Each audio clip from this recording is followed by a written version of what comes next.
और पे चीजें करते चल रहे हैं, आप लोग कहीं से भी पढ़ रहे होंगे, कम से कम रिवीजन एनालाइजर से करें, अच्छे कंटेंट, अच्छा क्वालिटी का प्रश्न आप देख पाए। प्रश्न देखते हैं, पहले ये देख लेता हूं क्या दिख रहा है या नहीं दिख रहा है मोबाइल में। बहुत बढ़िया, कैमरा में दिख रहा है। चलिए, प्रश्न है पहला, आप लोग नीचे कमेंट भी करते जाइएगा और आखिरी में ये भी कमेंट करके बताइएगा कि आपका कितना प्रश्न सही हुआ और कितना प्रश्न गलत हुआ। सही हुआ बता दिए, मतलब गलत तो पता ही चलेगी, क्योंकि इसमें से बहुत ज्यादा प्रश्न गलत हुए, अच्छी बात नहीं। छत्तीसगढ़ टून्ही प्रताड़ना निवारण अधिनियम 2005 के संदर्भ में निम्नलिखित कथन पर विचार करना है। और विचार करना क्या है? पहला कथन पूछता है कि इसके अंतर्गत समस्त अपराध जिला न्यायालय द्वारा विचारणीय होंगे, यानी टून्ही प्रताड़ना के अंतर्गत कोई भी अपराध होता है उसका विचारण कौन करेगा? जिला न्यायालय करेगा, जिला न्यायाधीश करेगा। दूसरा बात देखें, इसके अंतर्गत यदि कोई व्यक्ति स्वयं को टून्ही होने का दावा करता है तो उसे 2 वर्ष का कठोर कारावास एवं जुर्माना से दंडित किया जाएगा। तीसरा कथन है, इसके अंतर्गत यदि कोई व्यक्ति किसी को टून्ही कहकर उसे प्रताड़ित करता है तो उसे 5 वर्ष का कारावास की सजा दी जा सकती है।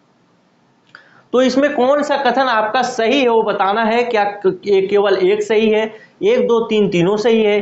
1 2 सही है लेकिन 3 गलत है, केवल 3 सही है। आइए देखते हैं सबसे धीरे धीरे। आपको अगर धारा परफेक्ट तरीके से याद है ना तो आपका प्रश्न गलत नहीं होगा। पहला लाइन देखते हैं, इसके अंतर्गत समस्त अपराध जिला न्यायालय द्वारा विचारणीय होंगे। नहीं, टून्ही प्रताड़ना अधिनियम की धारा 9 बताता है कि इसके अंतर्गत जो भी अपराध होंगे उसे प्रथम श्रेणी का न्यायिक मजिस्ट्रेट ही देखेगा, जिला न्यायालय नहीं देखेगा। धारा 9 अगर याद होगा, नहीं होगा तो फिर से वीडियो देखिए। धारा 9 क्लियर है? तो पहला वाला लाइन तो गलत हो गया, इसका मतलब ये है कि केवल कथन एक सही है, गलत हो गया। 1 2 3 ये भी गलत हो गया। 1 2 सही है लेकिन 3 गलत है, ये भी गलत हो गया, क्योंकि एक ही गलत हो गया तो एक सही कैसे हुआ। तो इस तरीके से आप यही से देख सकते हैं कि दूसरा प्रश्न ऑप्शन डी केवल सही है। लेकिन दूसरा लाइन पर भी देख लेते हैं क्या कहता है। इसके अंतर्गत यदि कोई व्यक्ति स्वयं को टून्ही होने का दावा करता है तो उसे 2 वर्ष का कठोर कारावास एवं जुर्माना से दंडित किया जाएगा। धारा याद है?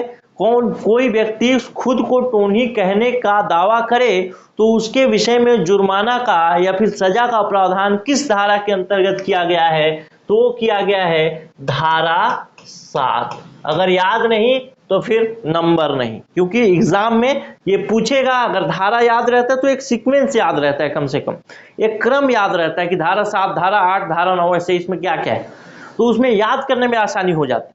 तो धारा 7 बताता है कि टून्ही होने का कोई यदि दावा करता है तो उसके लिए सजा का प्रावधान धारा 7 में बताता है। और धारा 7 के अंतर्गत 2 वर्ष की सजा का प्रावधान नहीं है, बल्कि 1 वर्ष के कठोर कारावास प्लस जुर्माना का प्रावधान है। इसका मतलब क्या हो गया? ये कथन भी गलत हो गया। इसी तरीके से तीसरा कथन देख लेते हैं। इसके अंतर्गत यदि कोई व्यक्ति किसी को टून्ही कहकर उसे प्रताड़ित करता है तो उसको 5 वर्ष की सजा मिलेगी, कठोर कारावास। ये कौन सी धारा कहती है? ये 5 वर्ष का कारावास धारा 5 ही बताता है कि कोई व्यक्ति किसी को टून्ही कह के प्रताड़ित करता है तो उसको 5 वर्ष का कठोर कारावास मिलेगा। इसका मतलब क्या है? ये कथन सही हो गया तीसरा वाला, तो इसका मतलब ऑप्शन डी सही हो गया। क्लियर है? ऐसे ही चलना है आपको। आगे देखते हैं।